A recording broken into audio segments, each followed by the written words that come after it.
let us start.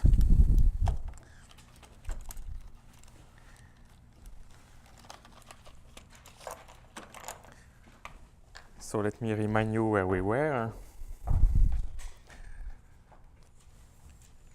Yeah, so if you start from something which D, which is the phi gamma module of rank 2, so over some base or over OL or over OE, then we attach to it something we call D cross P1 with an action of GL2 of QP.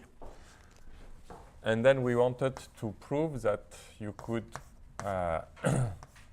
put it in an exact sequence where this pi of D would be one of the representations you would like to be. So it would be a representation of G of Banach type. And here, yeah. So because I'm in dimension 2, the twist by the character I don't put because it is, the character has to be the determinant of D shifted by a cyclotomic character.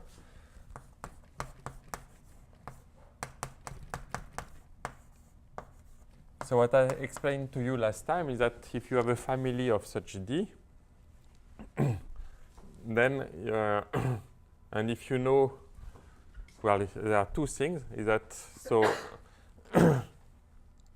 if you know that this sequence exists for sufficiently many Ds, so for a Zariski dense subset of such Ds, then you have a global thing in this way. And so this was used, for example, by Emerton. I don't remember if, I don't know if you remember his talk, but that's one of the arguments he uses in his local global compatibility.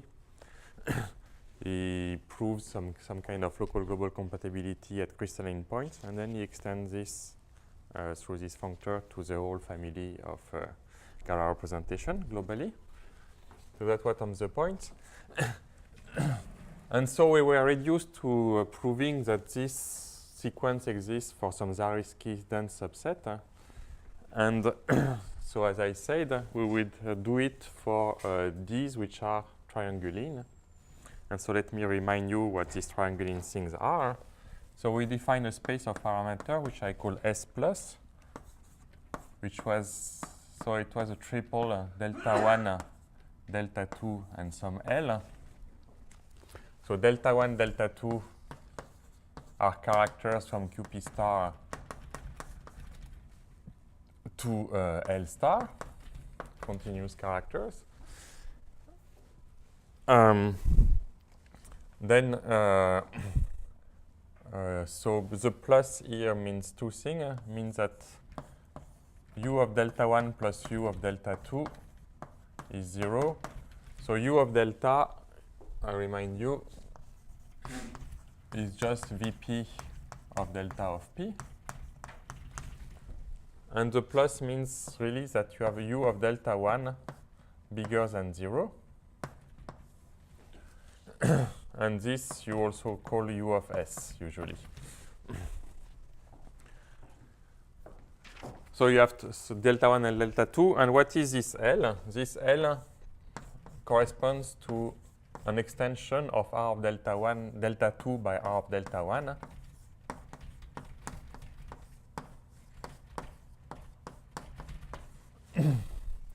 And so this extension here corresponds to L.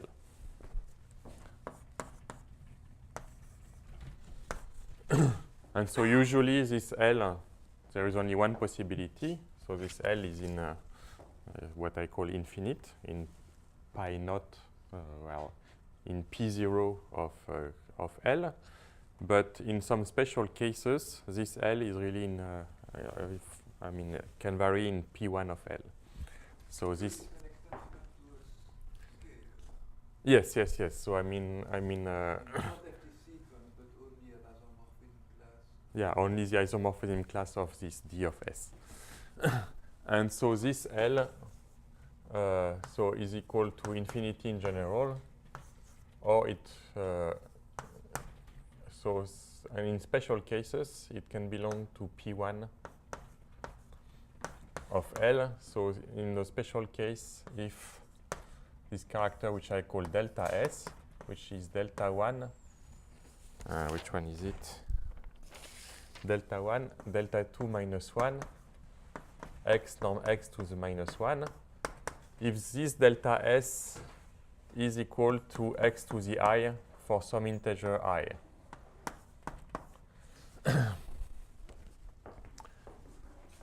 Yeah, and then, well, because I put just plus, then there would be an extra case which will not appear in the following discussion. And then what you are really interested in the case where, so if u of delta 1 is 0, then the situation is not very interesting because what you get is an extension of two things which are already étale. And so the Galois representation that you are going to get, which is attached to it, is just an extension of two characters. Well, it's not uninteresting, but it's rather easy to deal directly with. So this S star would be the set of S for which u of S is bigger than 0. And I remind you that we had some decomposition of this S star. Yeah. And then the last thing is that, so if d of S is étale, which is almost always the case, then you have an associated Galois representation V of S, and which is by definition a triangulane representation. And we had this S star could be written as a disjoint union of subspaces. So you had S star non-geometric with S star crystalline, S star semi-stable, S star ordinary, S star non-classical. I'm not going to remind you the definition, but let me say what you get for this representation V of S. So here there is no V of S, meaning that the corresponding phi gamma module is not étale. And last time I explained to you what kind of properties have this representation, but I forgot to tell you that you really have equivalence. So here an element S is in S ordinary. So it is going to mean that V of S is ordinary, so quasi-ordinary up to twist. Ordinary.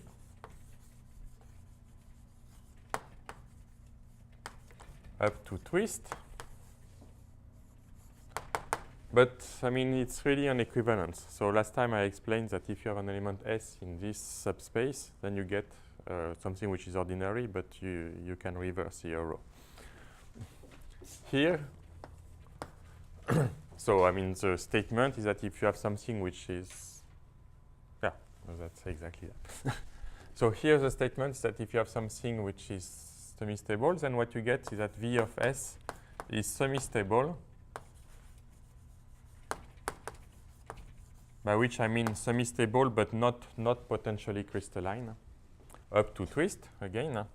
And again, if you have something which is semi-stable up to twist, then it is isomorphic to a V of S for an S in here, two-dimensional, of course. And here it was that V of S is crystabelline up to twist also.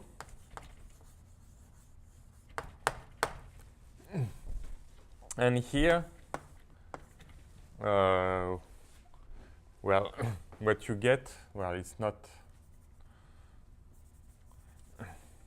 well, let's put it in this way, is that in that case you have that up to twist, the decrease of the representation V of S is of dimension 1. So this is completely false if you don't do anything, but if you twist by a character in order to make delta 1 trivial on ZP star, then this becomes true.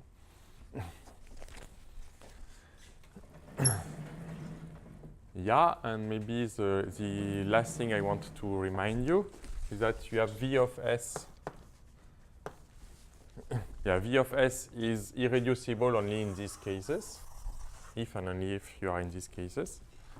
And V of S is isomorphic to V of S prime, if and only if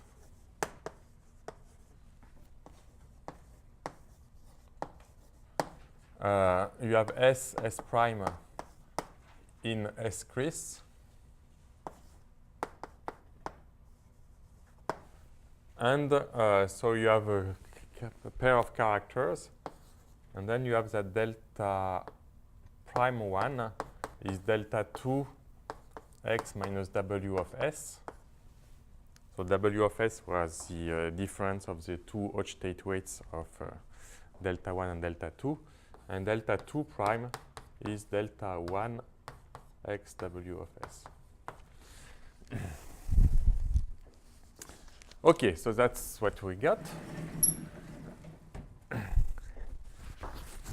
And so I explained to you last time that triangular representation were dense in the space of all representations.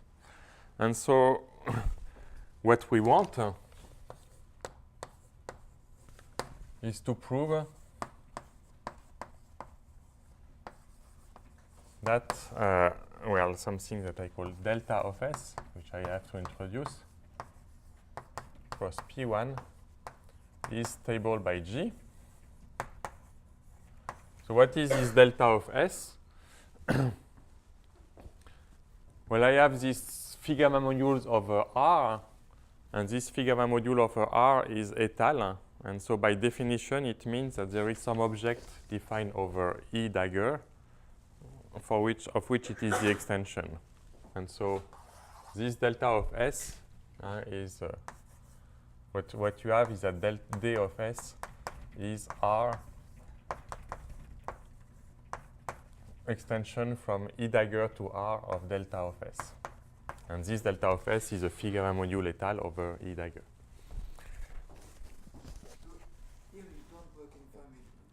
Yes, I just want to prove S by S that it is okay.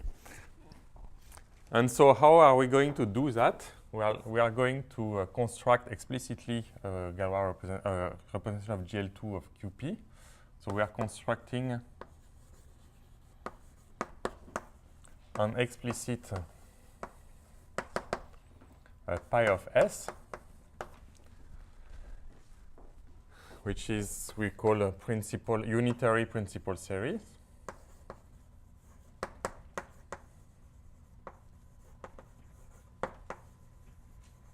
So here the reference, as I gave last time, is in asterisk 330.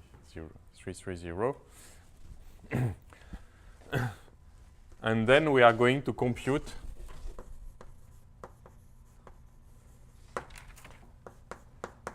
pi of S dual and prove that there is some isomorphism between this, and this will do the trick.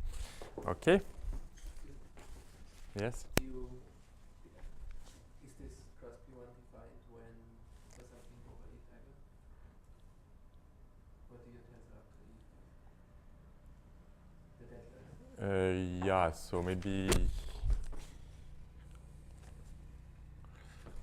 I mean, what happens is that this delta of S natural is, well, okay.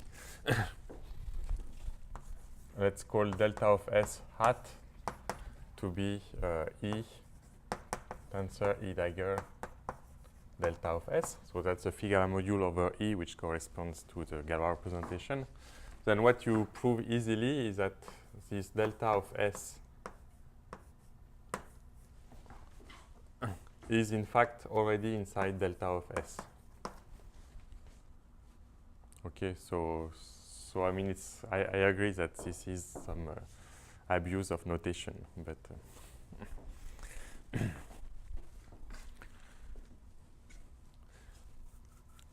okay, so before I do that, let me just make a comment. So what does it mean for triangular representation to be Zariski-Dent?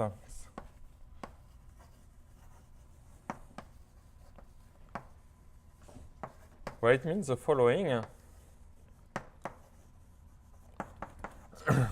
It means that if you take any representation of finite length of dimension 2, let's say, so if you take any representation of dimension 2, and if you look at it mod p to the n, what you get is going to be a sub-object, a sub-quotient of some product of triangulin representations. So it means that so v bar mod pn, v, if v is dimension 2, is a product, a sub-quotient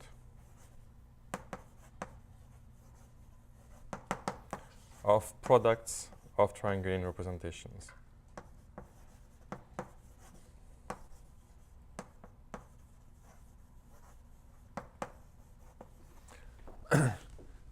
And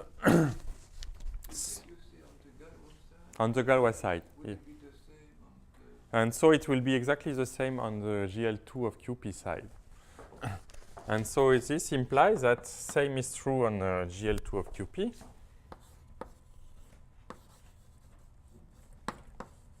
For G. And so what statement do you get? You are going to get that any pi in which is going to be a torsion representation of G is a subquotient of products of unitary representations. Unitary principal series representations of principal series.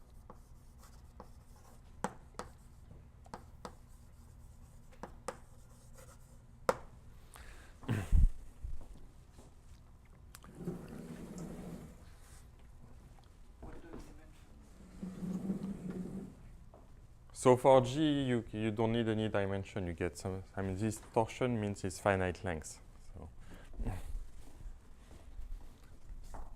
So I don't know how to interpret this result, but it says basically that everything is, in some sense, principal series. Okay, so how do you construct this principal series representation? So you start from your S, and the first thing you do is you define some B of S, which is going to be induced representation from the Borel to a G of delta 2 tensor delta 1 x norm x minus 1.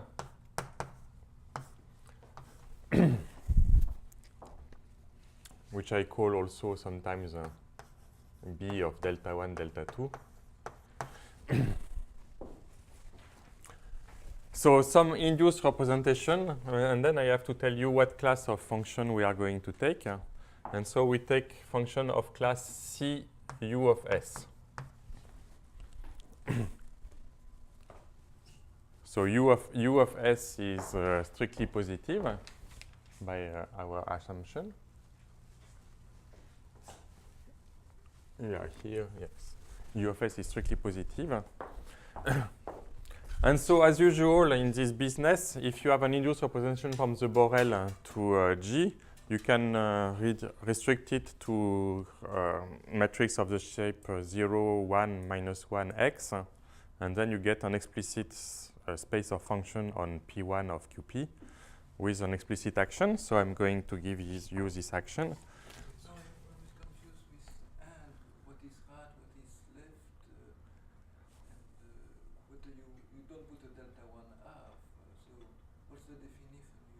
So I'm going to give you the so here I just take the induced without any delta 1 half. It's true.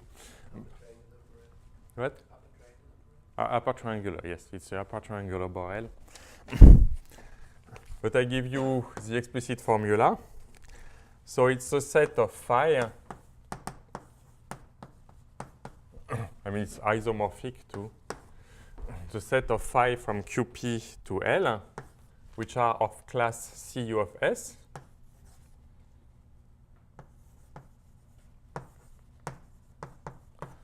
And then you also want that some behavior at infinity. So you want that delta S. So delta S is this character. Where is it?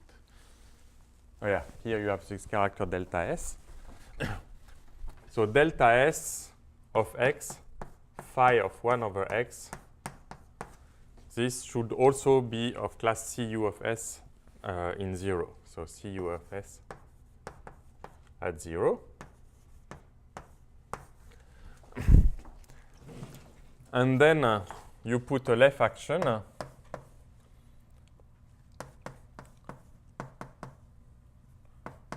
But as usual, I prefer to describe the right action. And the right action is given by the usual formula. So phi star A, B, C, D of x. Then this is equal to, so you have something for the determinant.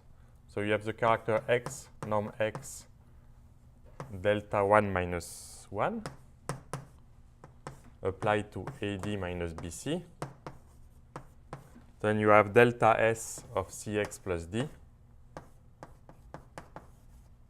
And then you have phi of AX plus B over Cx plus D. That's just explicitation of the formulas that you have above.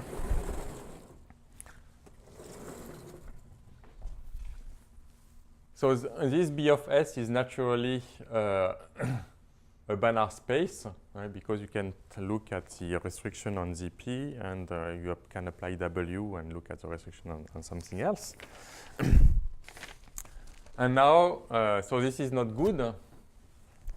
So you have to mod out by something which can be quite big. So you have to define some subspace here of things which are going to explode if you look at the action of GL2 of QP, and you have to mod out by them. And so what are these things? So if you have two cases, so if delta S is not equal to xi, so in which case there will be no L, then you take for M of S the subspace spanned by function 1, and it's translate under this, and the translate are just delta S of x minus A for A in QP. And I want to point out that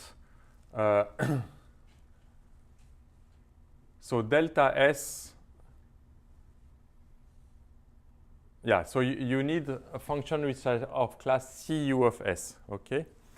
And so what is the periodic valuation of Vp of delta S of P?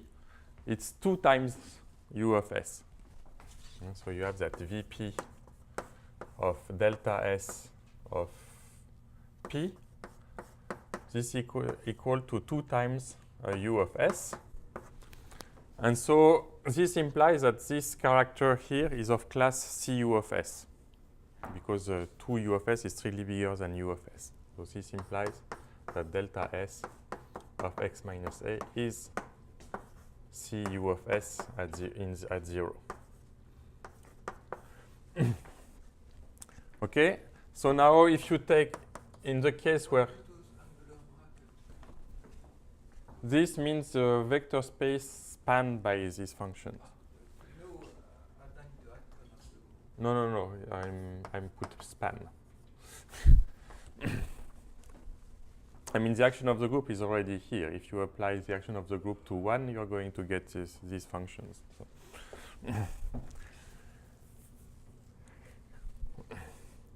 and so if delta S is equal to x to the I, so as you see, you're not going to get many functions here, because you're just going, yes? What? You mean at A? At A, yes. Sorry. Yeah, it's the only place where there could be a problem. So if L delta S is equal to x to the I, then this is not going to give you many things. And so you have to use the L to cook up a bigger space. And so you take M of S to be the span of the polynomials. So delta S of x minus A. But then you have to take some kind of derivative. So you also put the delta f of x minus A times the logarithm L of x minus A. And I remind you what I mean by that. So this log L is the branch of logarithm for which log P is equal to L. And when L is equal to infinity, this log L is just the periodic valuation. So this I introduced in my second talk, I think, of my first course. Okay, so log L is a periodic branch of log, or this is Vp if L is equal to infinity. Okay, so you have a nice space, and this space is by no means complete. So you take M of S hat to be the closure, topological closure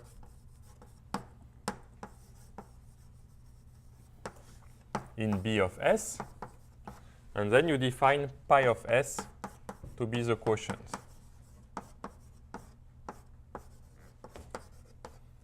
And then you have a problem because you did all nice constructions, but it's not clear at all that what you get is non-zero.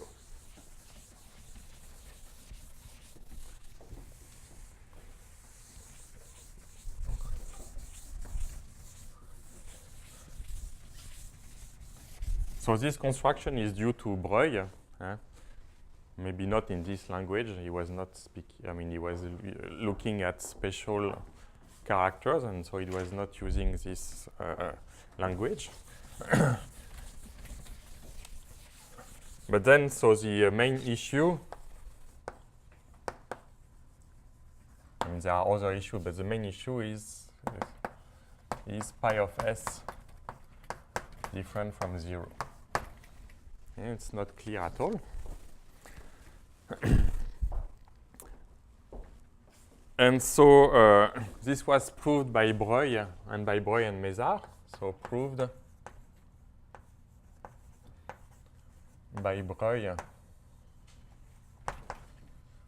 and Breuil-Mézard in some special cases.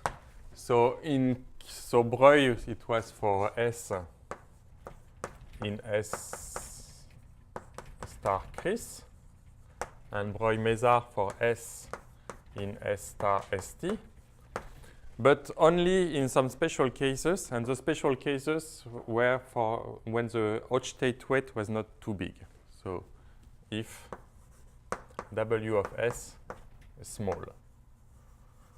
And by small, I think that Christophe went maybe up to 2p here, and they went to p plus 1 here, or something like that. And I mean, it's really horrible computations.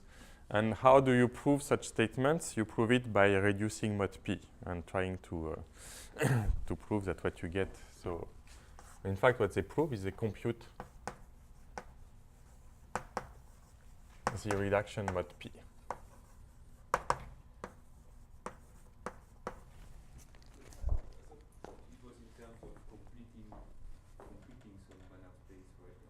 Yes, yes, yes. How is it related to your, I mean, here you're modeling out some subspace. So, and they... Well, I think that when you do this universal completion, then this one here is going to explode. So when you take this universal completion, then automatically it's going to kill this. And then Christophe said, well, I don't see any other thing which can be killed, and so That should be the universal completion, basically. With the reduced what you have to take this kind of Yeah, so anywhere but that yes, so I mean, but what Jean-François says is correct. So you don't use this description to go mod P. You basically take any element, any vector, and then you look at the lattice generated by this element and it's translate, and then you have to do computations. But I mean, I never looked at their computations, so I'm just going to give you the theorem.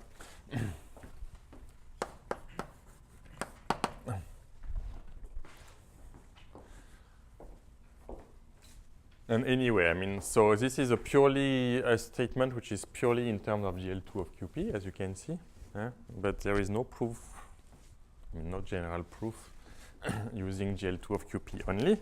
So what is the theorem? So the first thing is that if S is in S star, then pi of S is non-zero. The second thing is that, and it is unitary,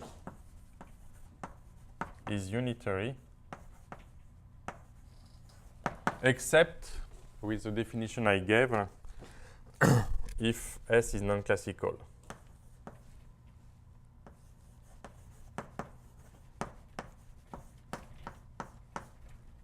Sorry, S star non-classical.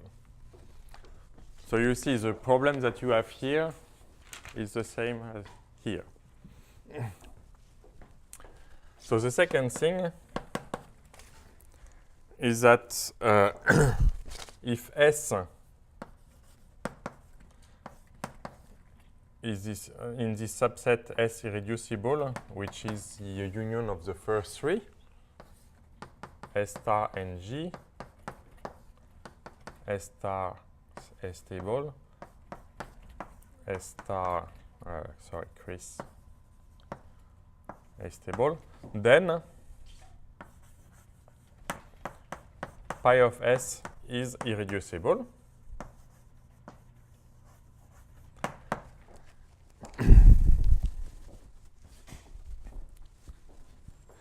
Yeah, and maybe I should say that computing the reduction mod P also proves that the representation pi of S that you get is admissible in the sense that so here it's irreducible and admissible. And finally, you have isomorphisms.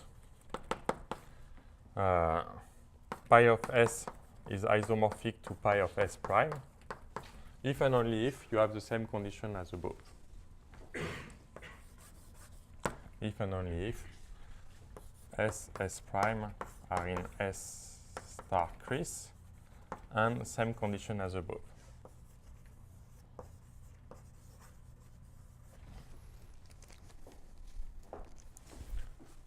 Okay, so I know absolutely no direct proof of this statement, and the proof goes through the phi gamma module D of S. Yes? So the last statement is are they in S irreducible? Yeah. Here I always put irreducible. I mean, I did the whole discussion here assuming that U of S was strictly bigger than 0. Yes. No, it's okay. You don't need irreducible, in fact. You can prove it's non-zero in the first part, even in the non-classical. Yeah, I mean, wait. The pi S is non-zero. Pi S is non-zero. Yeah, so maybe I have to put an addendum here. If if S is not irreducible, so it belongs to S star ordinary and classical, then you have some intertwining operator. So you have the operator d over dx to the power w of S, which goes from b of S to b of S prime. So this is an intertwining operator. And this S prime is the same as S, but a little bit shifted. So it's x minus w of S delta 1, x w of S delta 2, L. Well, L is infinite in these cases. Then what you get is that, so this is an intertwining operator, and then what you get is that pi of S is an extension of pi of S prime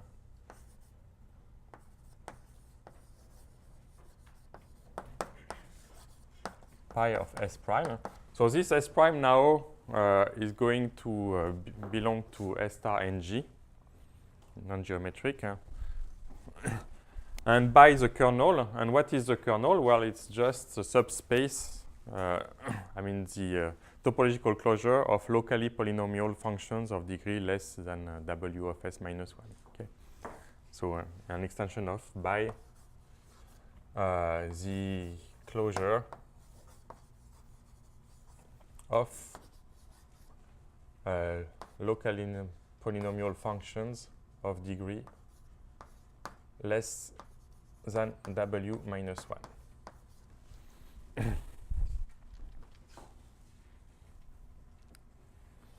Yeah, and maybe I should say that in the ordinary case, in fact, this extension was constructed by Breuil and Emerton, so by hand. And they prove some global local compatibility. Okay, so how do you prove these kind of statements? Well, we're going to prove everything we want at the same time. I mean, meaning these theorems, plus the fact that, I mean, for triangling things, you really have this extension.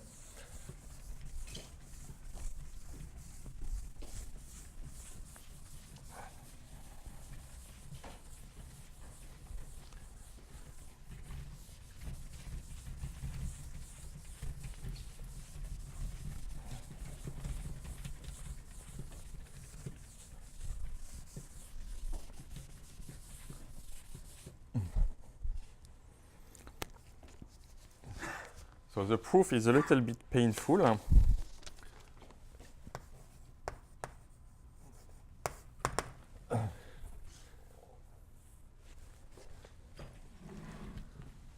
So what we are going to do is to prove, in fact, the following statement. So we are going to look at the topological dual of pi of S, and we are going to prove that it is isomorphic to, I mean, we are not going to prove. I'm going to tell you how it should be done. So we have this delta of S. We take its state dual.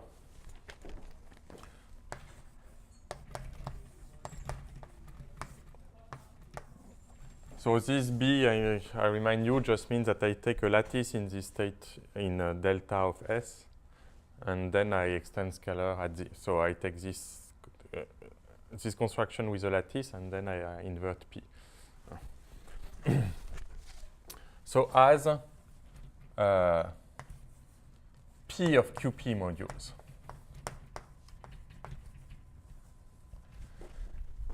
So that will prove the theorem, but that will not completely prove what we want. Sorry. Natural here. Okay, so in order to prove what we want, then we use, where did I put it?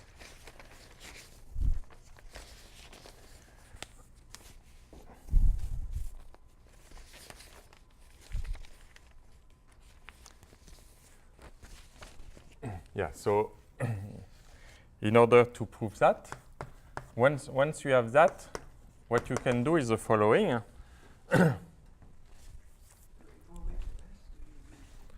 So we are going to do it for any S in for which this has a meaning. So any S in S star minus S star non-classical.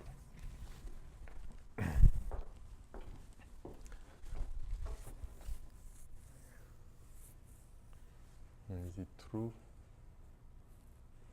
Why doesn't it mean for? Well, maybe it's safer to put S irreducible.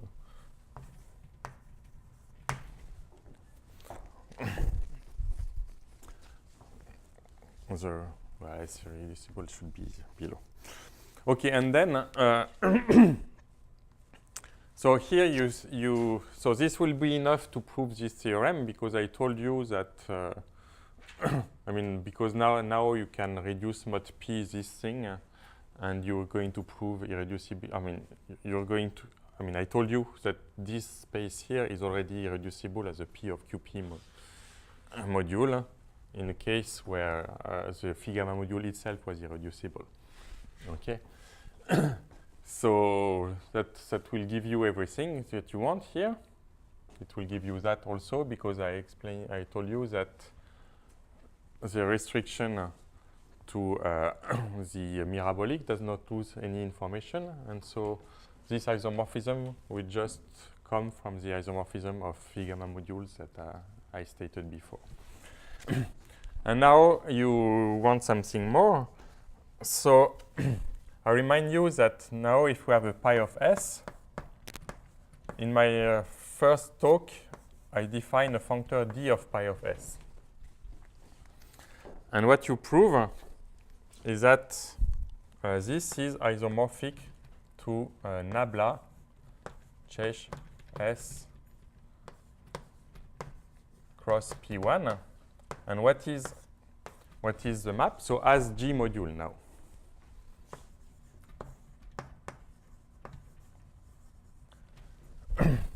And so how do you define this map? So first you have to define a map beta ZP that goes from pi of S star to D of pi of S. So let me remind you how this is defined. So how this is defined? So first you have to take a lattice, so assume you have an integral version of it, and then you you choose some Wn in pi of S mod P to the n, pi of S. So this is supposed to be of finite length, stable by GL2 of Zp. And then what you do is that you look at some induced module over this, namely that you look at the sum of P to the n B01 times Wn inside, well, this call it pi n, inside pi n, where B plus P to the n Zp is inside Zp. And then you take the dual, and so you define D natural Wn of pi n to be the dual.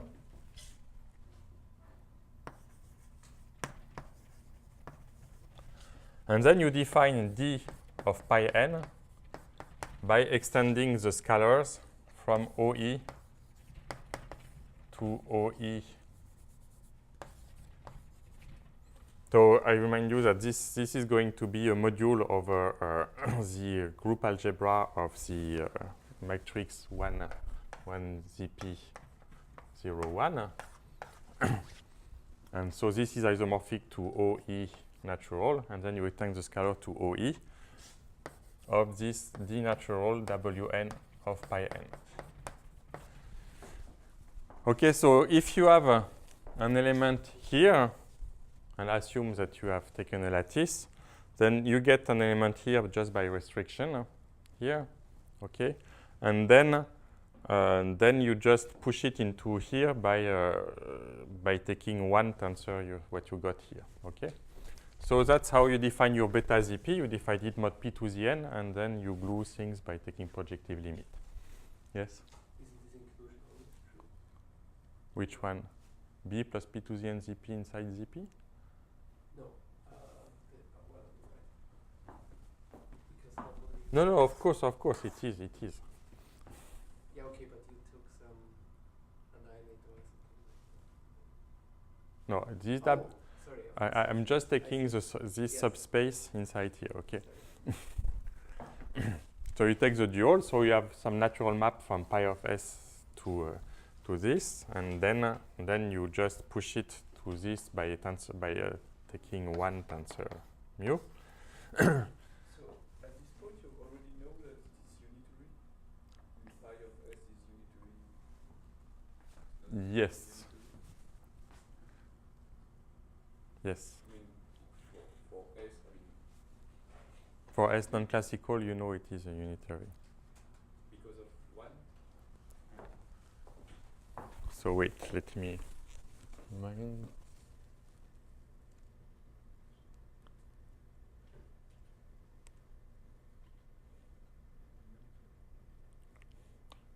No, wait, no, you don't know that it is unitary. You prove it thanks to this isomorphism. No,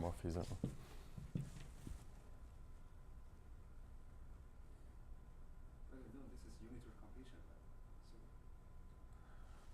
Wait. Chuk, chuk.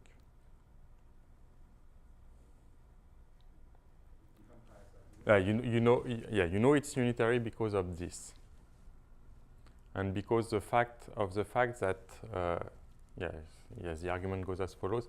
So because of this, you know that the action of the mirabolic is unitary, and then so then you compare the norm. So you have two natural norms on your space, one given by this one, and the one that you started with on B of S. Okay, and you prove that they are almost the same. And so the other one is made into a way that W acts via an isometry. Okay, and then now, because these two norms, I mean, they are not the same, but they differ by a constant, let's say.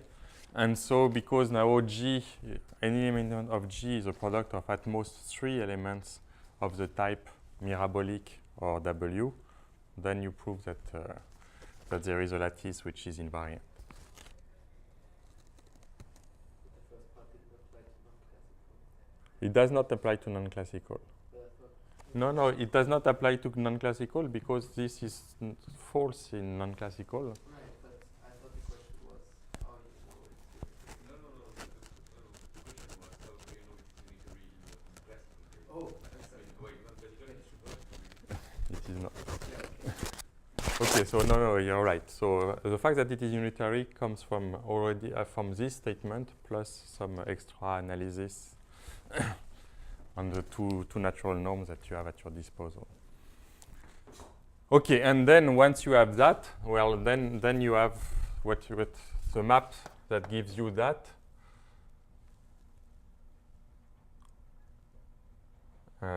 Is just the map.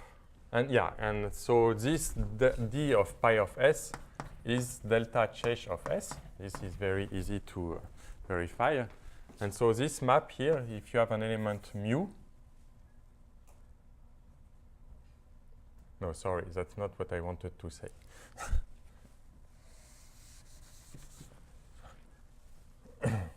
I wanted to say that pi of s star is isomorphic to that, and so you use this, and the map which is here is just the map. If you have an element mu here, you just attach beta zp of mu and beta zp of w mu.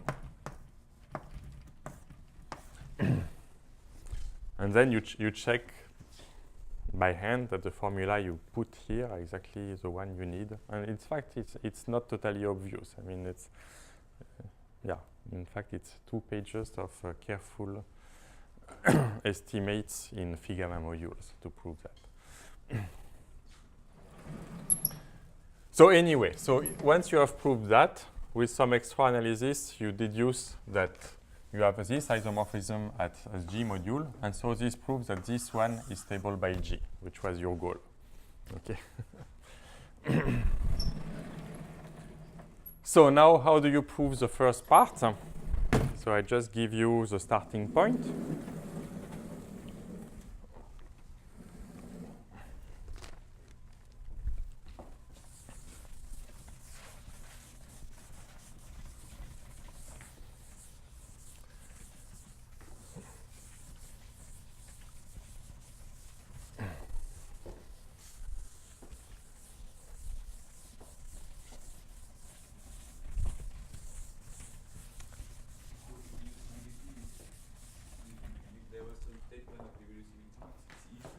Irreducibility is easy once you have that, because as I explained in one of my previous courses, this module here is already irreducible as a P of QP module. So it's okay. So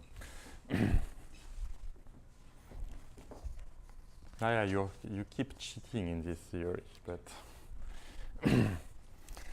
okay. So how do you do that? Well, the starting point is that you need a description of delta of S or of its state dual. So state dual is just meaning twisting by a character, so it's not going to be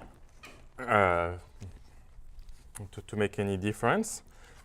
So to describe it, you choose some integer k bigger than 2u of s, and you assume that w of s does not belong to 1k. Yeah, maybe also I should say something about the proof. So as you say here, you have 3 cases. NG, Chris, ST. So what happened is that Breuil made some conjecture in this particular case and in these 2 cases, and also in this he sent me a paper in which he proved this conjecture by global method in some cases. And by looking at the proof, I would see that so the proof used many global things, but there was one way to extract from the proof some principle, and the principle was if you take elements in delta Czech of S psi equals 1, so which naturally sit there, then this is going to produce element in the dual, okay? And so what I did was to analyze this module and prove indeed that you have element in the dual. And then, well, if you look a little bit more carefully, you will realize that you get a full description of the dual. And so I proved it in this case, and then Berger and Breuil proved it completely in this case by exactly the same method. And then by looking at what they were doing, I could extend it here. And so the main innovation here was just the introduction of the concept of trigonal representation. Otherwise, the proof was exactly the same. So meaning that in what I'm going to explain, I'm explaining my approach. And so it does not cover completely the crystalline case. It covers only half of the crystalline case. So for the other half, either you prove it by analytic continuation or you use Berger-Breuil. So anyway, so why do I want to do that? So by definition, you have an exact sequence like this.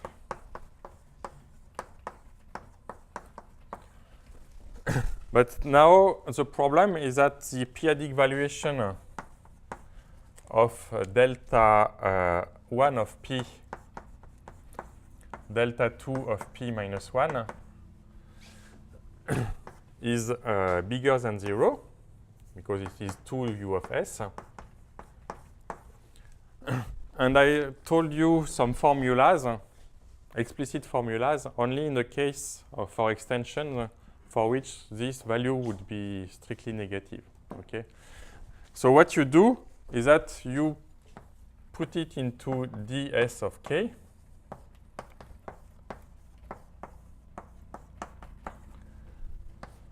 And here, instead of r of delta 1, you take something a little bit bigger, which is t minus k r of delta 1, which is isomorphic to r of x minus k delta 1. And because of this assumption, this is going to become strictly negative, and you can use the explicit description that I have.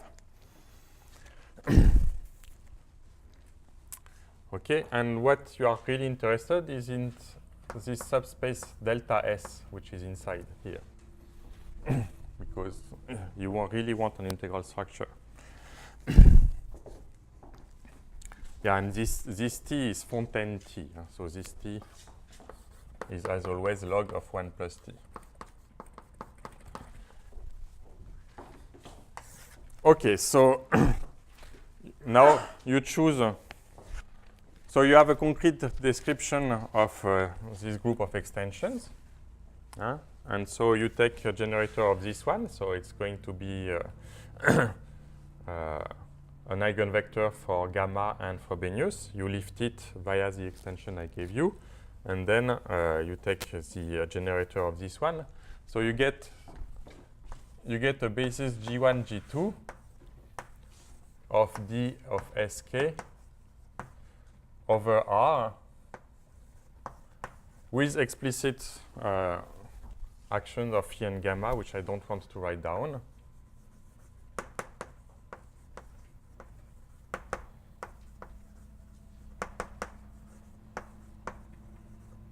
I mean, they are just given by the formula for the extension I gave you before. And now you want to describe this thing inside this. And so, because you have something which is of index t to the k, what you get is that you have z1, g1 plus z2, g2 belongs to d of s. Well, if and only if you have some divisibility, z1 minus c, z2 belongs to t to the kr for some well-chosen c. And now what is important is how do you check that your elements are in fact in delta of S, where you have some integral structure. So this belongs to delta of S. Well, if and only if you have this, plus some growth condition on these two elements at infinity. And the growth condition is the following. So you need Z2. So if and only if you have star plus the fact that Z2 is of order U of S and Z1 is of order K minus U of S. So of order means logarithmic order, so it's some condition on the growth of coefficients when so elements of R are Laurent series, and so some condition on the growth when n goes to plus infinity. Okay, so with this in hand, you have the following proposition.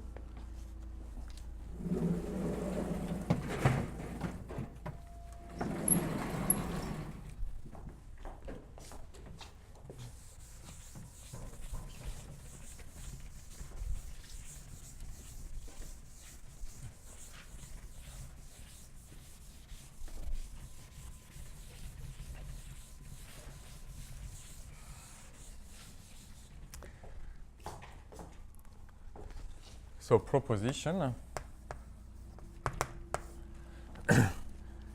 So you start with two sequence of elements of R and you define Zn to be Z1n G1 plus Z1n G2. And then you want to know when this sequence belongs to the space I erased. So the statement is the following. So following are equivalent. So the first statement is that this Z, which is Zn, this actually belongs, so Zn, n in n, belongs to delta of S natural cross P1 cross QP B. And the second statement is that there exists two distributions. So there is some distribution mu Z,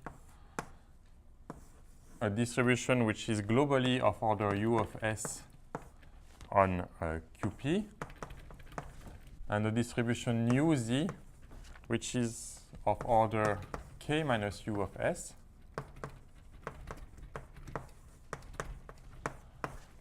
such that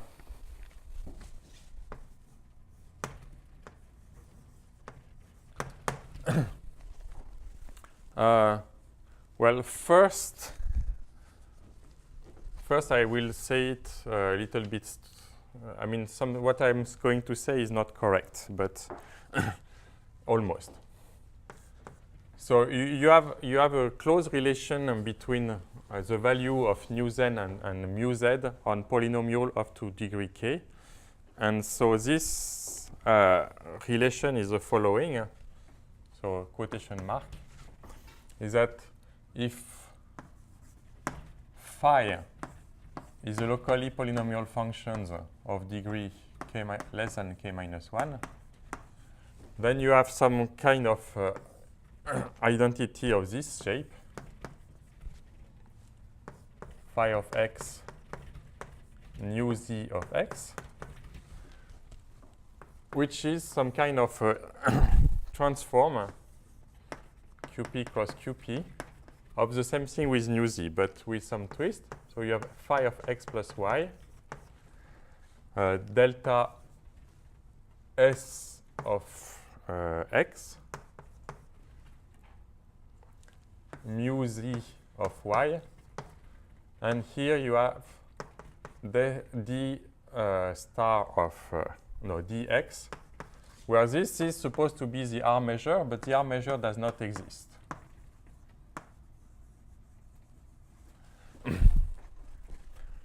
So this has no meaning, I have to tell you. But when you look at the formulas, you have the impression that's exactly what the relation between nu z and mu z is. And I have to point out that this formula, so if in the case where delta 1, so if you take alpha and beta, which are locally constant,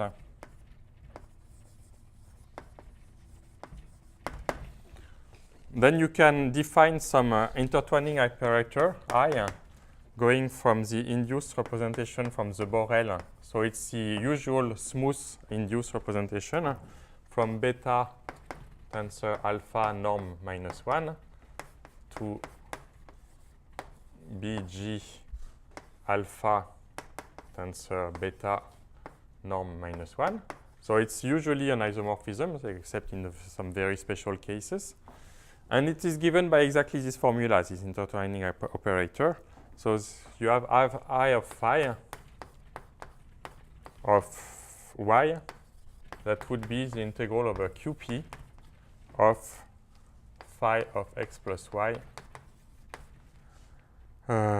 beta alpha minus 1 of x norm of x minus 1 dx.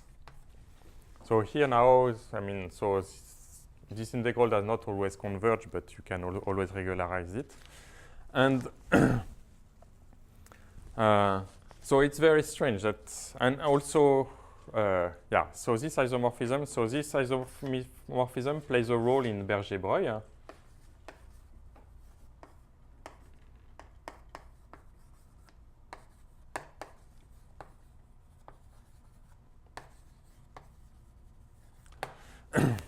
A big role in Berger-Breuil.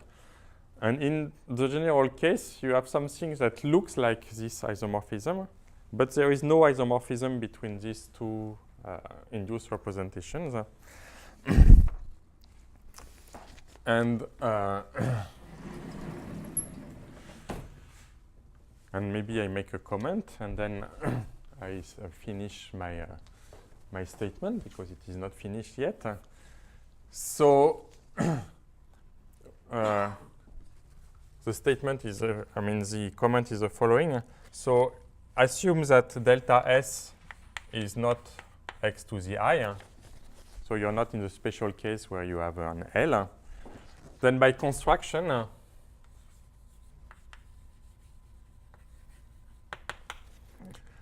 you have that pi of S contains some analytic representation, which is the analytic induced representation. So where you take analytic functions, locally analytic functions instead of locally CU functions of delta 2 tensor delta 1 x minus 1. And if you look at the formula, you have the impression that this is going to be the whole space of locally analytic vector in pi of S. But the truth is that you have an extension from B an of delta 1, delta 2 goes to P of S an. So I will come back to local analytic vector in the next hour. Goes to B an of delta 2, delta 1 goes to 0. So this was conjectured by Emerton and Breuil and Emerton. It was proved by Liu and by me. But the point is the following. So this pi of S gives you an extension of these two spaces. Okay? But in fact, you know by some other means because that this extension exists. Call as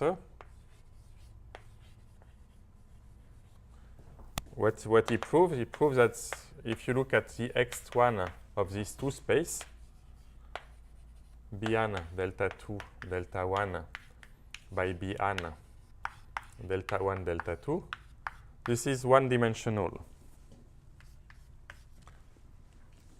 Okay? And if you try to write formulas for this extension, what you get are things that looks a lot like this one. And so this thing, which in the classical world is an isomorphism, looks like it is describing some x1 in the p-adic world. Okay, so so this is on the side. Yeah. And then there is another thing I want to say. So the proposition that I still have not stated relies on a very, very painful computations in phi gamma modules. And so I'm trying to use this to prove directly that this statement without any computation, basically. But I'm still struggling with p-adic functional analysis, so I cannot claim that I can do it without any computation. Okay, so let me finish with this proposition.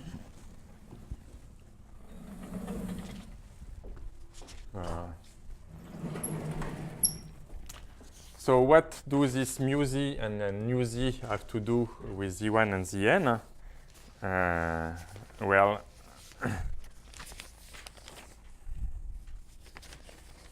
Well, you have the following thing. So what is important that this z2n is in fact the Amis transform of this mu z. So it's delta 2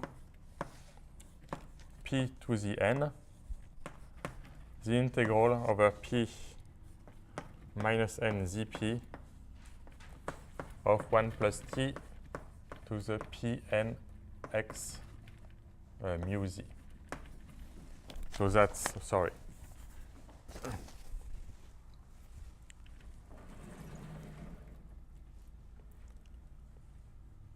Yeah, so that's exactly what we would have called the Amis transform of this measure mu z.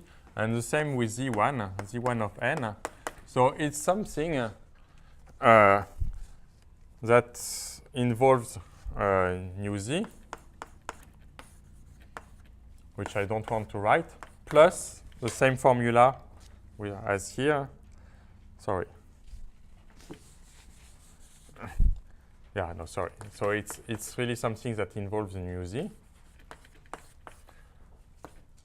plus just delta 1 of p minus k to the n, and the same thing but with nu z, the integral over p minus n zp of 1 plus t to the p to the nx nu z. Okay, and then what you prove, finally, is that this isomorphism that you are looking for is given by the map that sends z to mu z. So proposition is that z goes to mu z gives the sought for isomorphism, gives pi of s star isomorphic to nabla of s Czech cross qp b. And this is an isomorphism of modules under the mirabolic.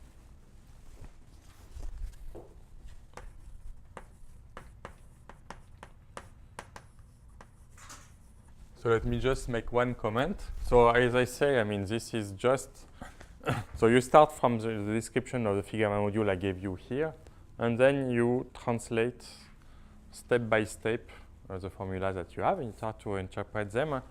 And so the only thing which is important to notice is that the fact that the theory of phi gamma modules gives you really elements which satisfy these three properties with exactly the order u of s, exactly order k minus u of s, and which satisfies this congruence. So this congruence is used to relate the value of mu of z on locally polynomial to the value of nu of z on locally polynomials. So, and these two things, they are exactly what you need to produce distribution with this order. And then the final thing is that, so what does it mean to get an element of pi of s star? It means that you want that the integral over qp of delta s of x minus a mu z to be 0 for all a. I think it's time for me to stop. And where does this come from?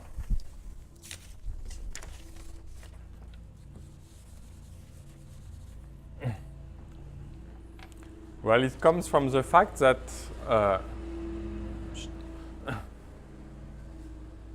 so you can relate what comes into the proof is that you have a natural approximation of this by locally polynomial function. And then you can use the relationship between mu z and nu z to express the integral of this approximation in terms of nu z. And then you use the fact that this nu z is of order exactly that to say that this approximation is small. And then you can apply something like p to the n. When you apply p to the n 0, 0, 1 to mu z, then you get something which is not small. It's as small as you want, and then it is 0. Okay, but it's really a horrible computation, and I don't want to go in it. In fact, it was really a nightmare to write down, and I'm sure that nobody has read it yet. So, okay, so let's have a break, and so we come back in 10 minutes. I mean, at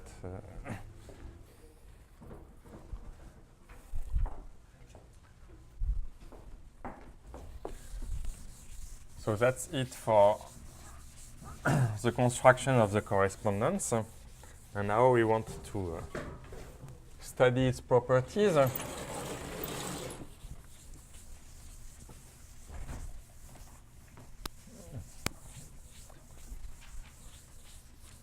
No, see, I mean, to answer your question, I have hopes that this is going to be generalized to GL2 of F.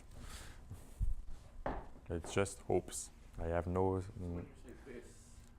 this picture. Yes, I hope.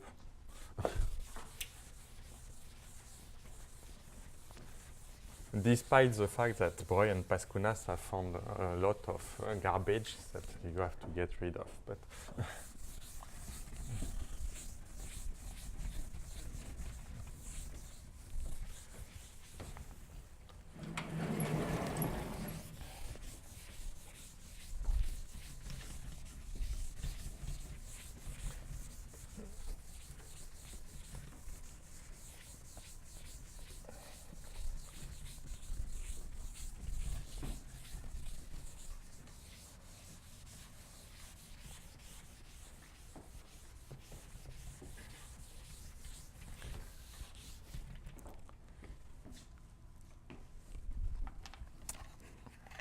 okay, so maybe we open a new chapter,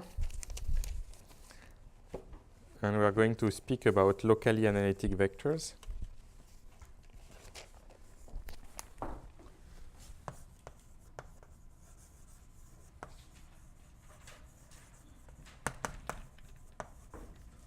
So they appeared briefly in the previous lecture, but I want to make a more systematic study. So we define Km to be 1 plus p to the m2 of Zp. So for m bigger than 1, this is a compact open subgroup of GL2 of Zp, so inside of G. Then I have some element which I call am plus, which is 1 plus p to the m 0, 0, 1. Am minus, which is the same thing but reversed. And here I have um plus, yeah, which is 1 p to the m 0, 0, 1, and minus, which is same thing, but where you have shifted the p to the m. And so these things generate Km, and they generate it in a strong sense, meaning that if you look at the map x1, x4, going to am plus to the power x1, am minus to the power x2, plus to the power x3, minus to the power x4. Well, this is not a morphism of group, but this is an isomorphism of analytic varieties from Zp4. So this gives you a chart, I mean a chart on your group Km. P, yeah, so p to the m has to be at least 4, I think. So.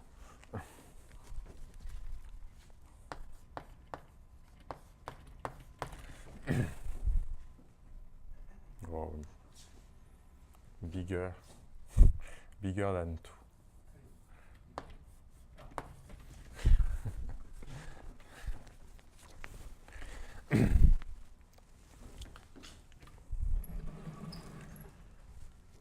Okay, so you get the bijection.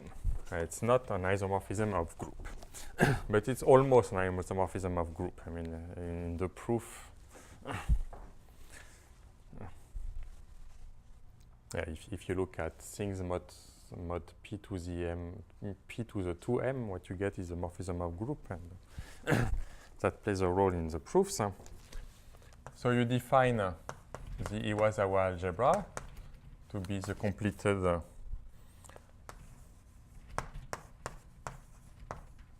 group algebra.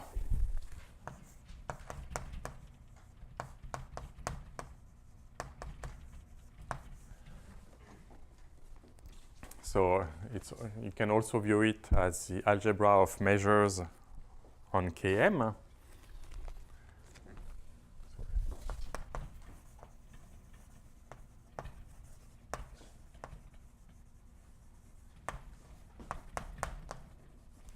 And you also you're going to define distribution. So if you have an element lambda in lambda Km,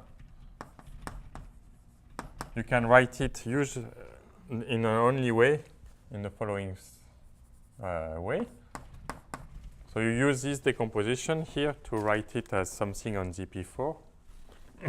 And so what you get is something like sum over K1 up to K4 of lambda K1, K4, and AM to the power K1. So I'm not writing everything, but you can imagine what I mean. And here, this lambda K1, K4 are element in OL.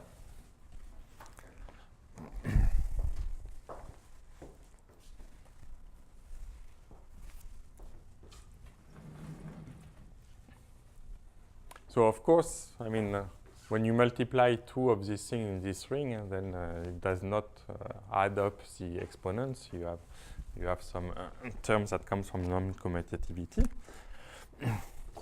So now you choose some h in n,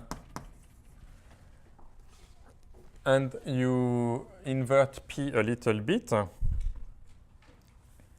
So meaning that you define lambda km h. Well, you start from lambda km, and then you invert p. I mean, so I is the augmentation ideal. So you take e to the p to the h divided by p. So which means that you're going to have elements here with some denominators, and the denominators grow linearly with k1 plus k4, and then you complete with respect to the p-adic topology. So this is p-adic completion.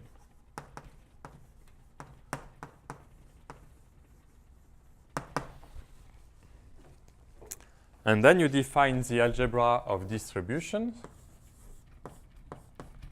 d of km, to be the intersection of all these things where you invert p. So we take the intersection over all h of lambda km h of 1 over p. So if you do the same procedure for Zp, so same for Zp, instead of this group Km, so what you get is that this lambda is isomorphic to this ring OL double bracket T. And this d of Km that you get, so d of Zp, is isomorphic to our ring R natural by the same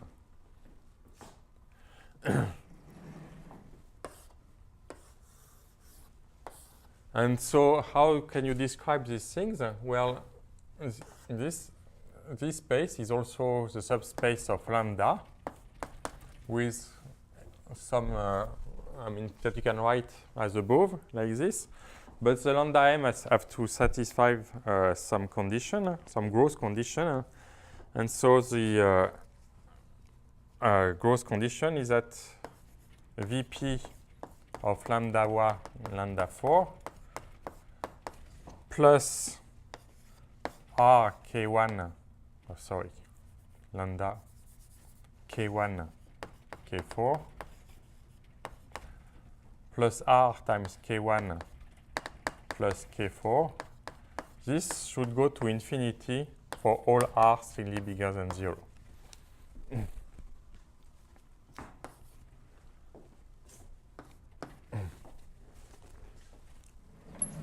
Okay, so that's what comes out when you spell out the condition that you are in the intersection of all these algebras. And that's exactly the same condition that you get if you want to define this subring R natural of R.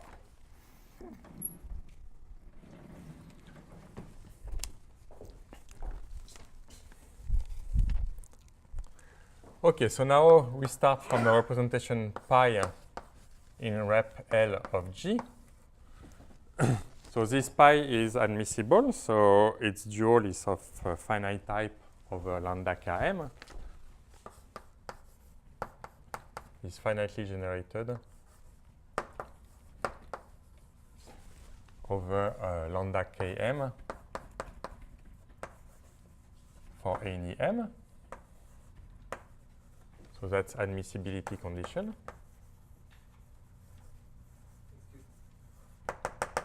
Yeah? What are the Ki tending Well, to the only thing they can. to? In what are they contained in CP? With the K1, The Ki. the Ki are integer in n.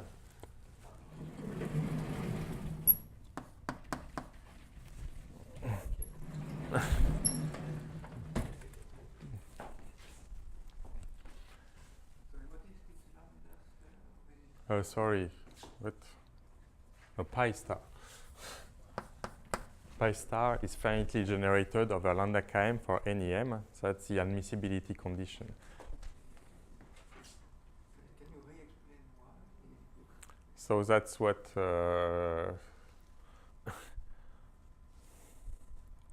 I mean, it's one of the conditions that Schneider and Teitelbaum proved to be equivalent.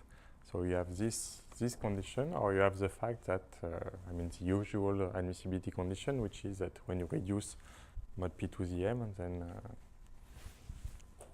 so it's, there are both finiteness conditions and they are equivalent. So that was Schneider and Teitelbaum.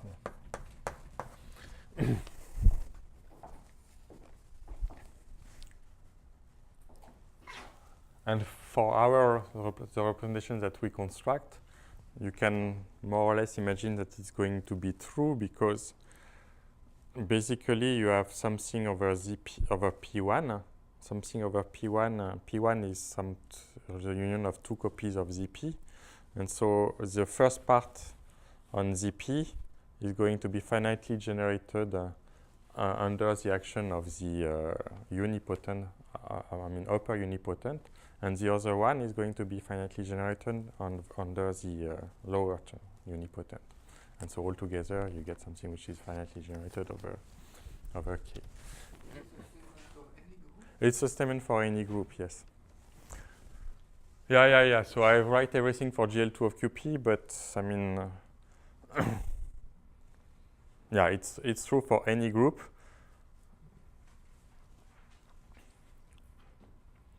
And what I'm going to say now is also true for any group. So,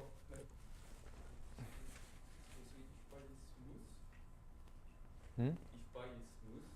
pi is smooth. If pi is smooth. Yes, but pi is not smooth.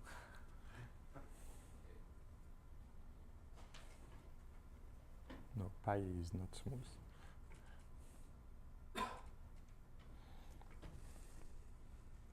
There you go. Definition of what value you unitary in a condition of Exactly. So, I mean, these conditions are unitary now. They are not analytic. I'm going to define what are the locally analytic vectors.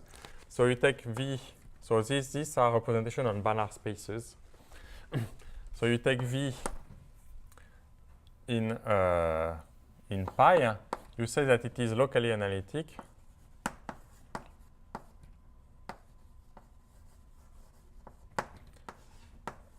If, when you look at G goes G times V, well, this is a locally analytic function on G.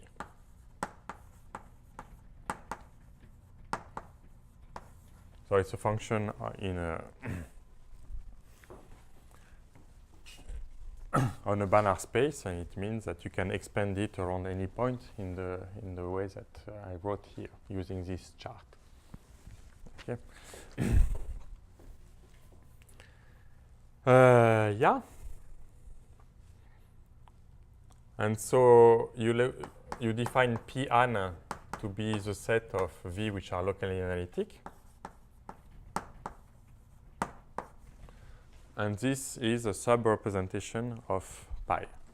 So it's a sub-representation of pi. And it's not clear at all, a priori, that it's non-zero. One other thing, so What is an analytic function with value in a Banach?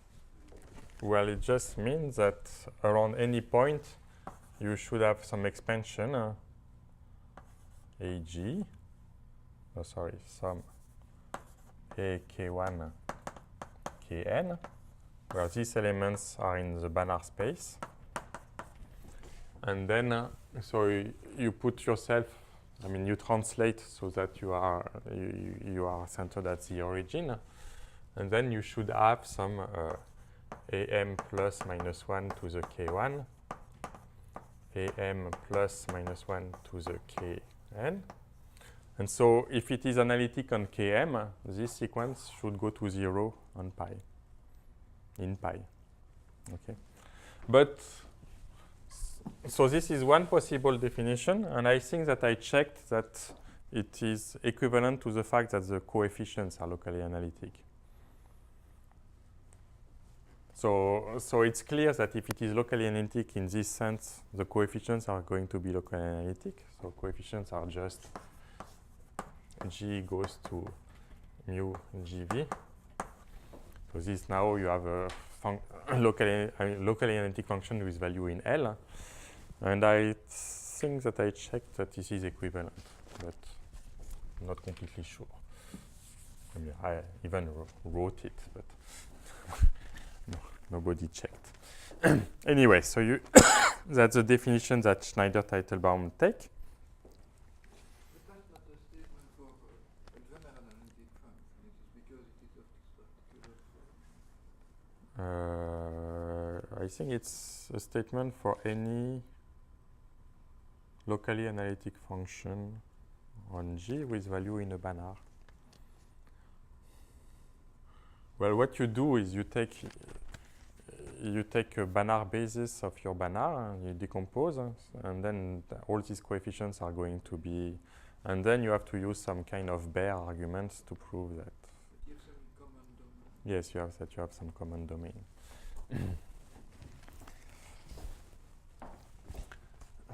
I mean, it's not totally obvious, but okay. So yeah, and so this so Pn is naturally an inductive limit of some Pm, let's say,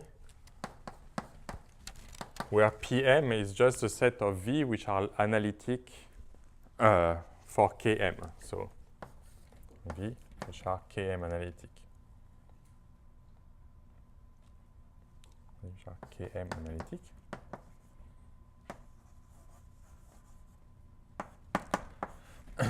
Meaning that around any point, then it is really, so it means that G goes to G sorry,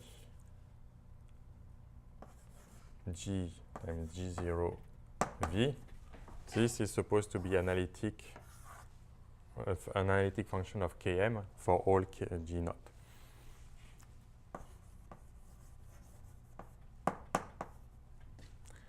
Analytic on Km for all G naught. It means in some pools you put, if I may say, complexify Km, it would still be defined.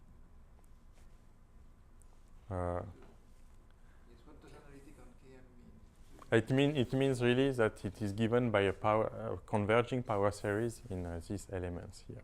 So you use this isomorphism here, and it really means that it is an analytic function on ZP4. In that sense.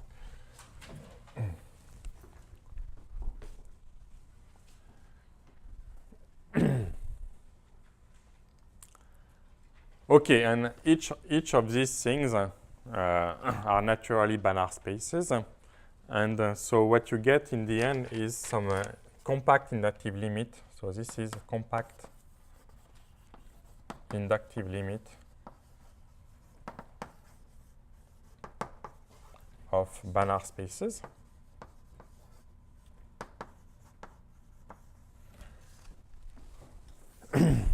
Exactly like in the case of ZP. Okay, and so what is the theorem that Schneider-Teitelbaum proved? So it's the following.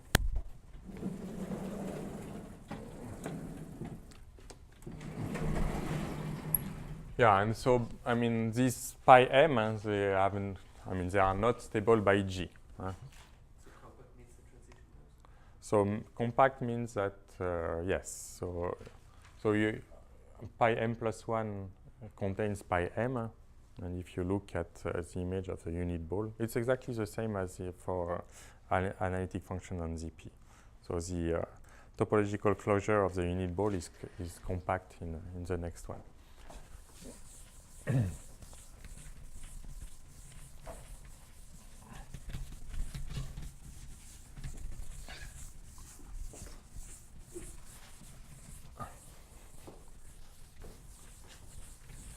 Okay, and so the theorem of Schneider-Teitelbaum is the following.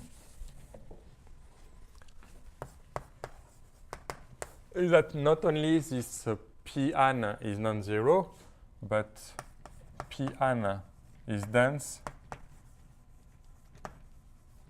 in pi.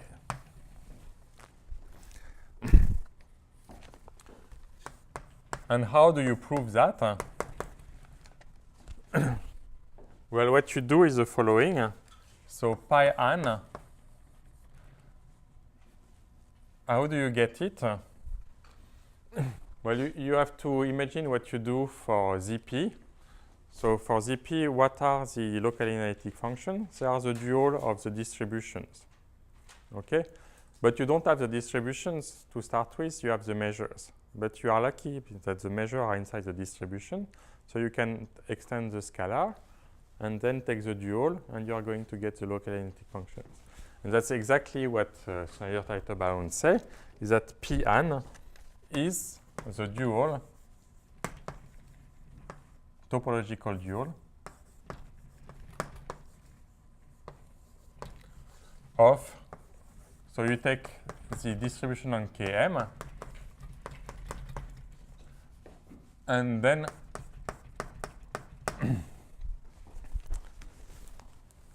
so I told you that this pi star was finitely generated over lambda, sorry, it's a lambda Km here. And so you get something which is finitely generated as a D of Km module. And if you want a concrete description, it means that V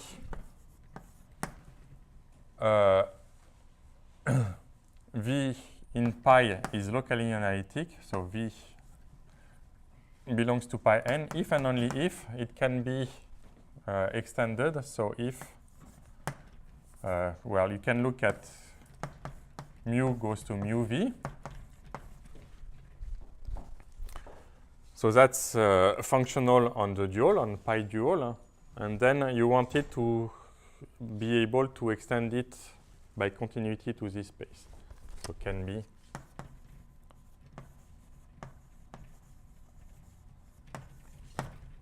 by continuity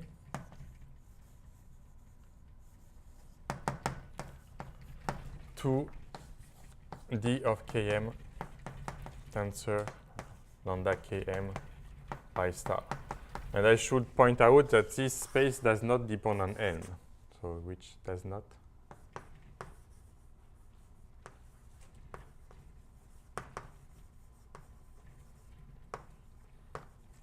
And why doesn't it depend on m? It's just because the index of one group to the into the other is finite. So How do you control this tensor product to know it is not zero? With this I have to say.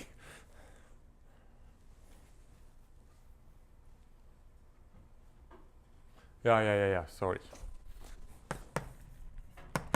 And then the last thing that they prove is that this, which is also very important, thank you for the question, is that this dkm in fact is flat over lambda km. So and in fact, so this dkm was constructed as the projective limit of lambda kmh, and this one is also flat over this one.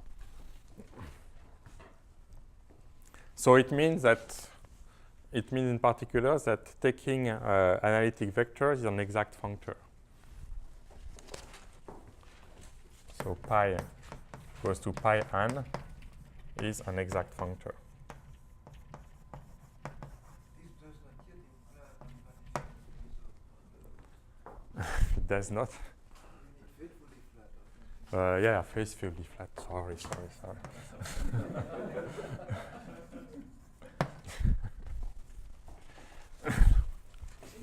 Doing something out of nothing. Yeah, no, but I mean, if you think of the case of ZP, it's clear what's going on. You start from the continuous functions and you want to describe the locally analytic function in there. So you take the dual, which is the measures, and then the measures you put them into the distribution, which is just this ring R plus, and then you look at the Malheur expansions. I mean, all the proofs go through Malheur expansions, and also using the fact that this Km maybe is not commutative, but it's almost commutative. So if you were commutative here, there would be no problem, because what you would get are very nice rings. And because it's not commutative, you have to work a little bit harder, but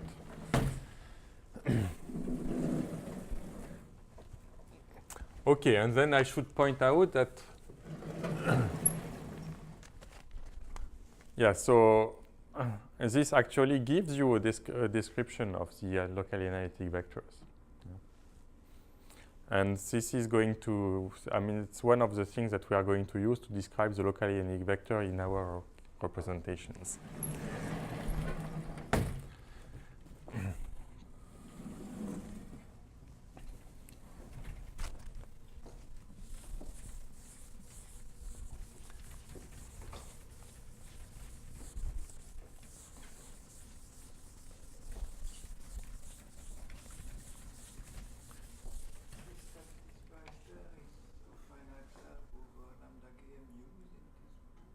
Yes.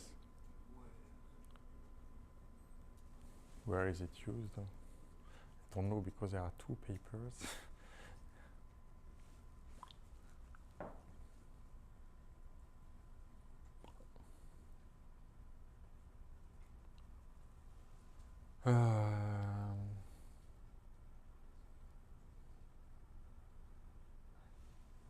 Tu sais ça, toi? Il me semble que tu as donné un cours sur ce sujet. Où est-ce qu'on utilise la propriété de finitude graduelle? I mean, the finiteness property is more used to use.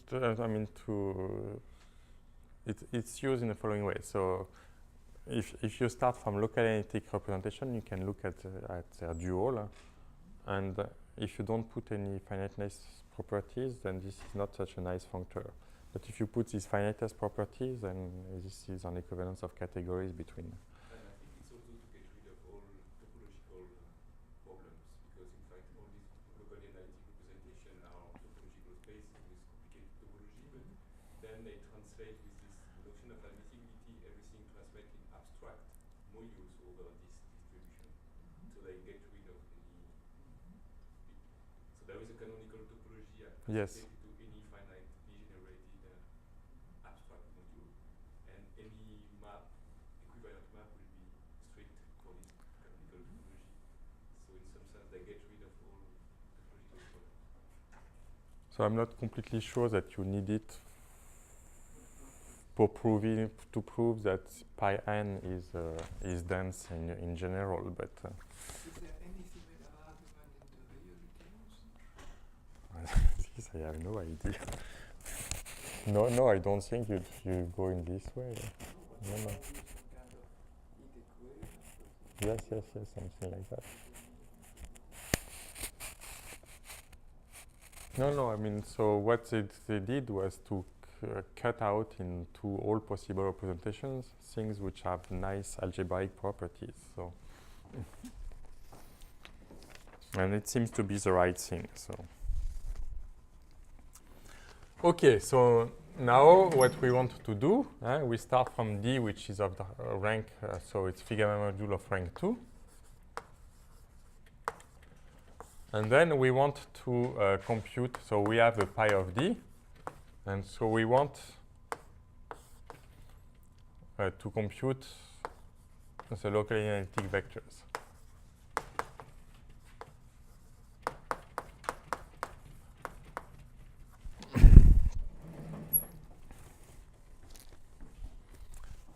And then we run into a problem because if you see the definition, you have to decide when is the action of something locally analytic, okay, and on a vector. And the only things that we have at our disposal are these horrible explicit formulas that I wrote. And these explicit formulas, they converge so badly that it is impossible to see anything on them. So we have to do something else. And so what is the key is to understand like the action of W on D cross ZP star. And so first thing is to try to understand the structure of this module. And so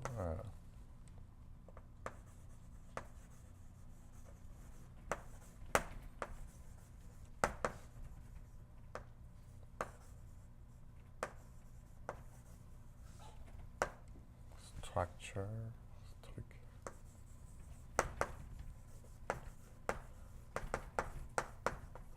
And so what does it mean to understand this structure? So this module is a module over two things. So it's a module over gamma.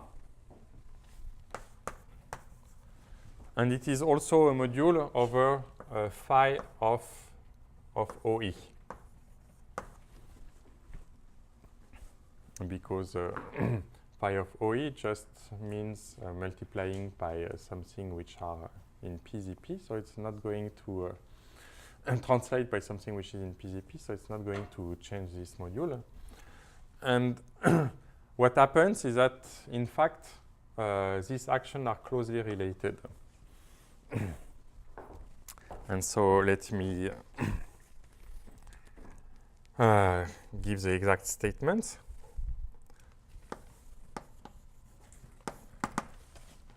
Yeah, and so, so let me give the statement and then I will make some commentary.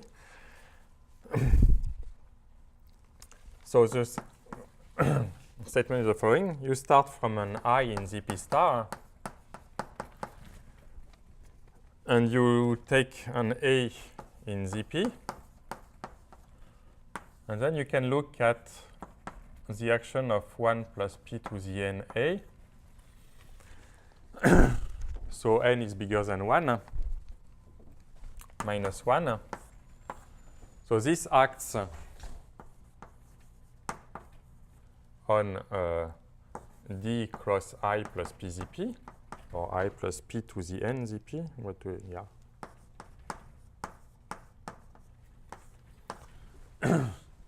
And so the statement is that, in fact, so it is continuous, of course, but it has a continuous inverse, and as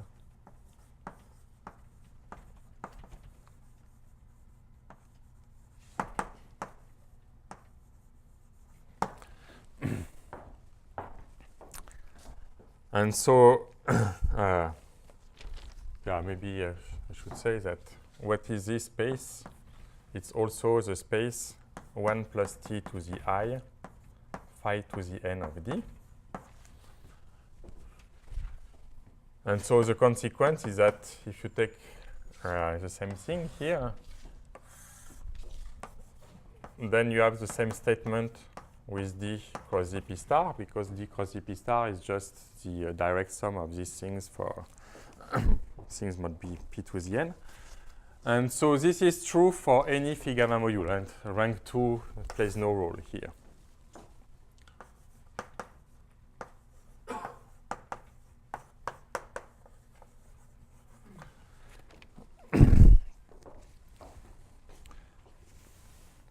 And what I should say also is that this statement is very important in all the theory. So it's very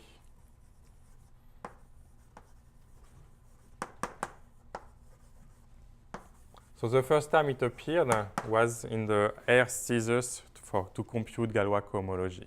So for example, in Ayres thesis to compute Galois cohomology in terms of phi gamma module.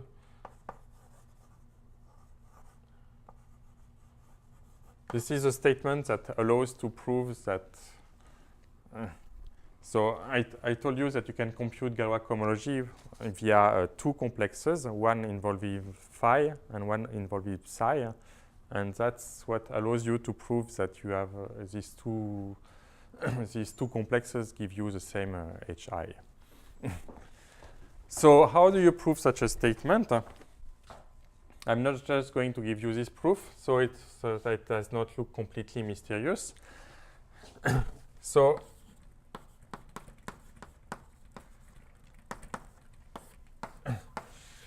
you want to compute to look at the image of an element of this space. First, before I do anything, you can see that if you can do this for I equals 1, you can do it for any I by just composing with sigma I. Sigma I is just going to transfer. So you can assume I equals 1.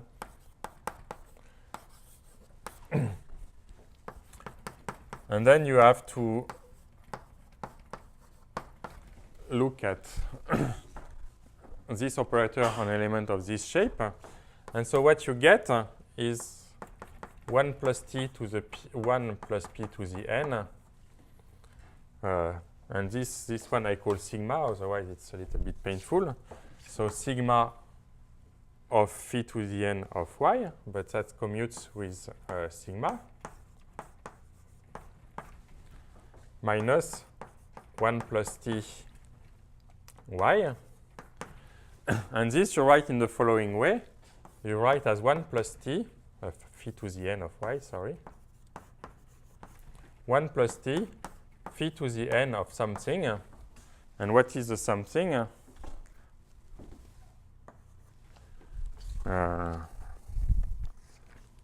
Well, you have 1 plus t to the a, sigma of y minus y.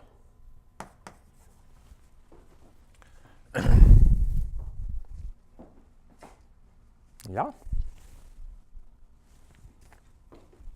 And this you write in the following way.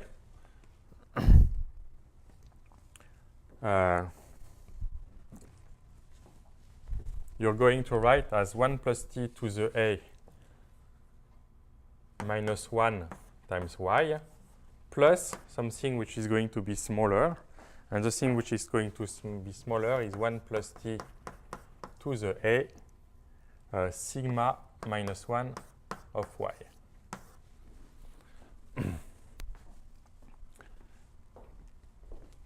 Okay, and so what you are reduced to study is a map that sends y to this thing. Okay, and what I'm saying is that it's very easy to write down the inverse of this map.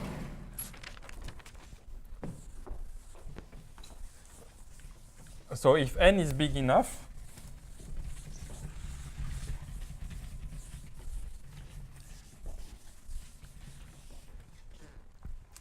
so there is one reduction, is that you assume that n big enough so that sigma minus 1 of y is much smaller than y.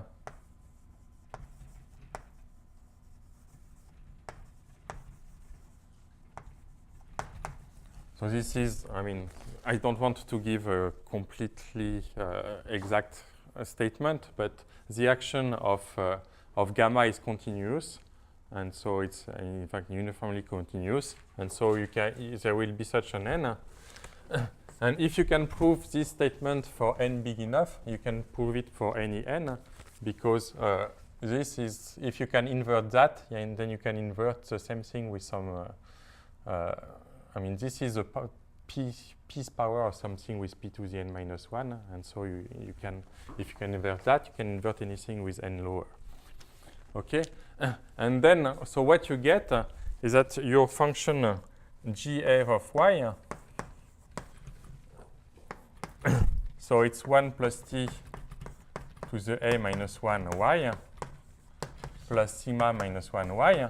So it has an inverse, which is given by the following theory. So it's going to be y divided by 1 plus t to the a minus 1 plus something which is small. So it's going to be minus ha of y over 1 plus t to the a minus 1 plus ha composed with ha of something. And what is this ha? So ha of y is just going to be 1 plus t to the a sigma minus 1 y over 1 plus t to the a minus 1. And so the point is that this thing here is strictly contractant. And so what you get is something which converges. And I just want to write this proof for two reasons. So it's a proof that is used over again. So we will see it for other convergent vectors next time. But also what it says is that, as you see, this inverse is almost linear in the action of OE.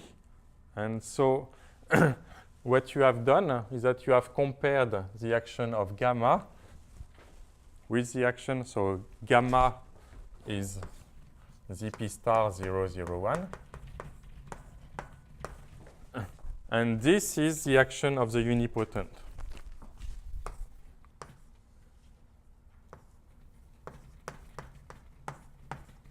Okay? So what this says is that these two actions are closely related. And the closer you get to 1 here, the closer you get by multiplication by element of this thing.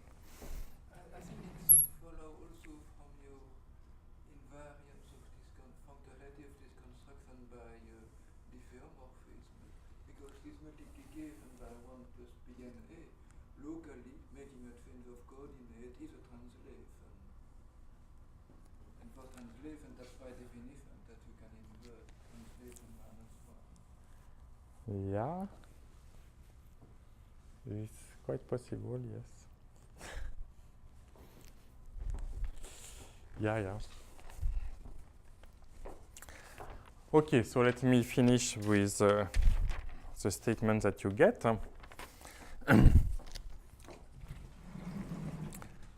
So to state it, I need the following. So I define a ring OE of gamma, which is the same thing as OE. So gamma n is generated by 1 plus p to the n, well, which I call gamma n.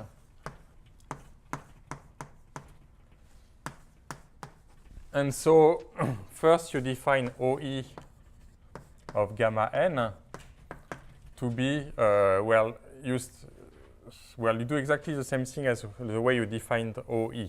So you start from OL, double bracket gamma n, then you invert formally gamma n minus 1, and then you complete for the periodic topology.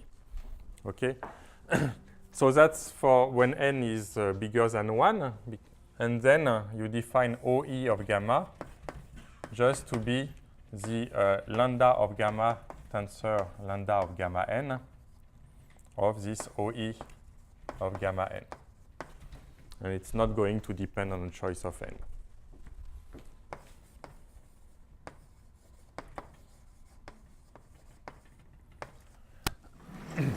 And so the statement that you prove is the following.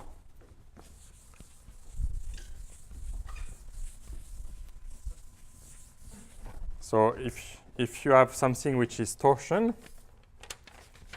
so the theorem, and I will stop with that. So if D is torsion,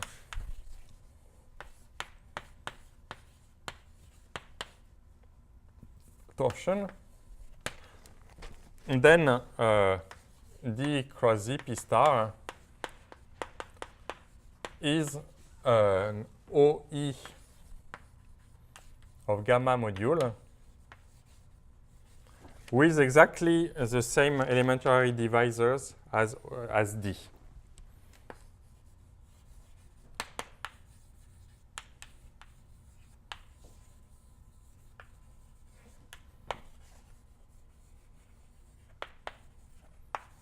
So I mean, these elementary divisors are just power of P because OE has D over OE.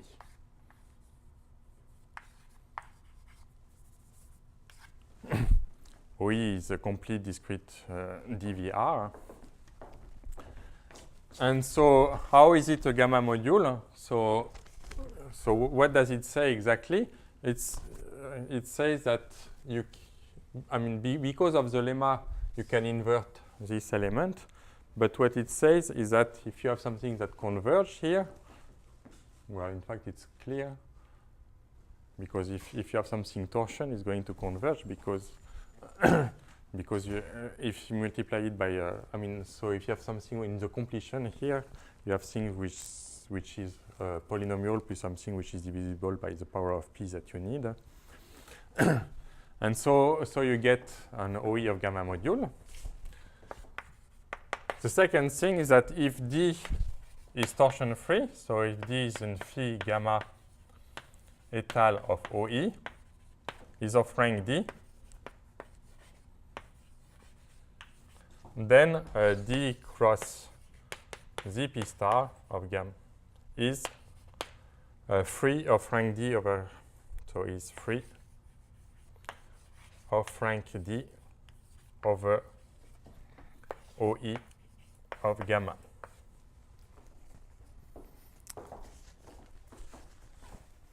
And the last statement is that if you put E here, then you will have E of gamma, and I did not define E of gamma, but you just get it by inverting P. Okay, and the last comment I will make is CP star. And the last statement the last remark I want to make is that this result here is one of the key ingredient.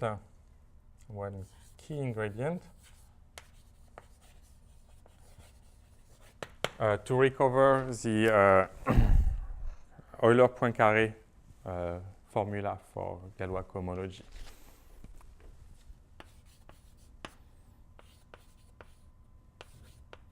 To recover.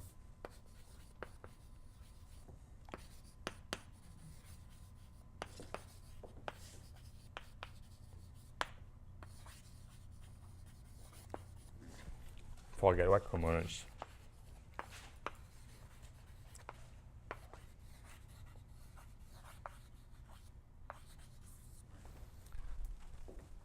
Okay, so next time we will use this, and in fact, inside this module, there is a nice sub-module, which we call the curve of, which will be free of rank D over lambda,